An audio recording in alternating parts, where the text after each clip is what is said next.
All right, well, you wanted to talk about the state of New York City, right? Because we know Mayor Eric Adams, he's caught up in some stuff. Diddy got his key to the city taken away, of course. And then now Joe has the key to the city. Mm-hmm. I'm sorry, what was the question? You wanted to talk about the state of New York City. Oh, yes, right. yes. Because, like, okay, first and foremost, why are artists like Cardi B, an adult entertainer, and Ice Spice showing up to elementary schools and middle schools and high schools? Well, why do you consider them adult entertainers? Because of just the sexual... Well, first off, absolutely. And Cardi B was a stripper. That's where she came from, right? We all know her to be a stripper. One of her biggest songs out there with Meg Thee Stallion is Wet Ass Pussy. In the song, I Like It Like That, that was my idea to put out. Like I told you guys, I gave it to the one of the ghost producers on that album. That song, if you listen to the lyrics, oh, I need them dollars, beat it up like piñatas, tell the driver close the curtains, bad bitch make him nervous. That's prostitution. Wait. What are you talking about? You ghost wrote the song? You ghost wrote on No. So that song, I Like It Like That, right? I said, one of the ghost producers on her album, I said, take this record, this Boogaloo record from 1969, Pete Rodriguez's I Like It Like That. I said, fuse it with trap. It's going to be a hit. A year later, I hear this bitch defecating on my record. Wow. Now, somebody else in New York City said that he came up with that record too. And I said, well, why aren't you out here talking about it like I am? And he claims that he was working with L.A. Reid and that it was already in the arsenal and it sounded exactly like it did. And I was like, well, I'm the only one saying that it was my idea. So come out here, but he won't do it. You know? So, but people know that I was in the city. I was singing salsa. I was singing with the bands. I was singing with Eddie Palmieri at times doing coro for Larry Harlow. And I was fusing this Latin sound with kind of trying to bring that back with hip hop again. And because I knew the history from mambo to hip hop, and I just wanted to bring it back to this whole New York sound and style, you know? And then I had Ralph McDaniels validate what I was saying. So, I lost my train of thought, but, yeah, I forgot what I was saying. State of New York City. Oh, so yeah. So, you know, she's talking about prostitution on this record and all the imagery, the ideology, the influence. And now we see our young girls, a young teenage girl I heard the other day, because of all this programming, she was like 15 years old. She's like, oh, I'm in my hoe phase now. I'm in my hoe phase. Like, you know, I get that's a certain level of awareness, but where is that coming from? Where is that influence coming from? You're at 15, you're in your hoe phase.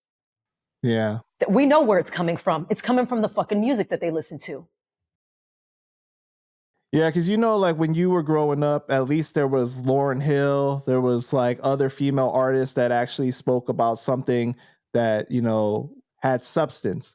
And then now it's just, I mean, there's only one type of female artist really, you know? Yep. In hip hop. Yep. Yeah. I mean, in pop too, we see it out there, you know, the Sabrina Carpenter girl. And it's like, they're basically, it's a cabaret show in pop music now. And it's become a strip show. Like, listen, I don't have no problem with the strip club. Okay.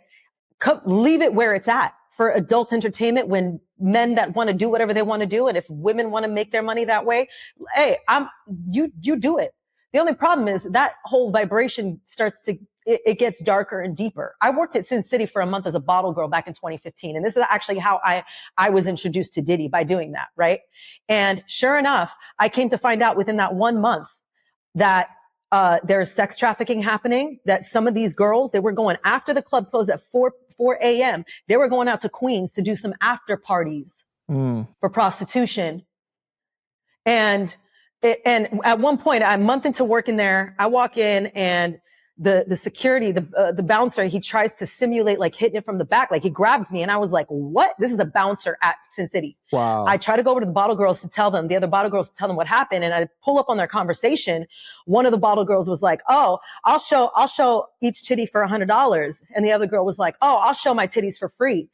And I was like, and at that moment, I said nothing. I marched straight to the back. I put my clothes on and I dipped out the back garage door where the hookah guys were at. And I said, peace. Y'all ain't never seeing me again. You know?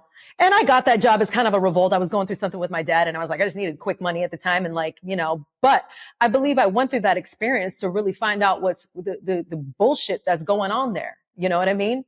And it's like, it is what it is. You know, it's like I said, I respect it for what it is, but let's know that it gets deeper and darker. And then that sex trafficking leads to child trafficking. Right.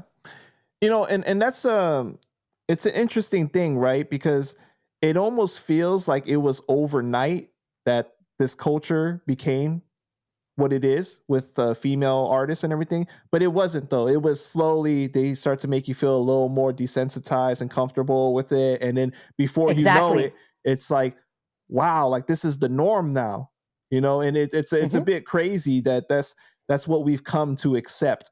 Because I don't understand that when you open the comments of these posts and everything, everybody knows it's trash.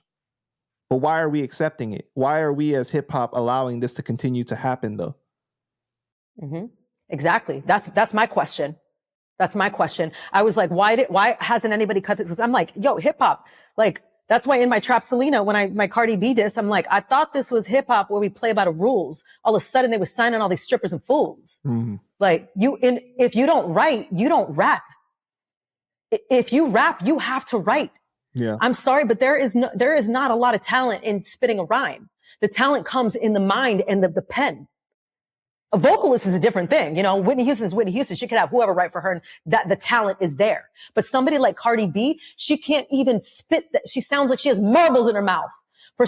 So for people like Jay-Z and Fat Joe and everybody to come and endorse her, and then for Charlamagne the God to call her the hottest rapper in New York City, you know that was a plant and a specific agenda. She can't even pronounce the word education.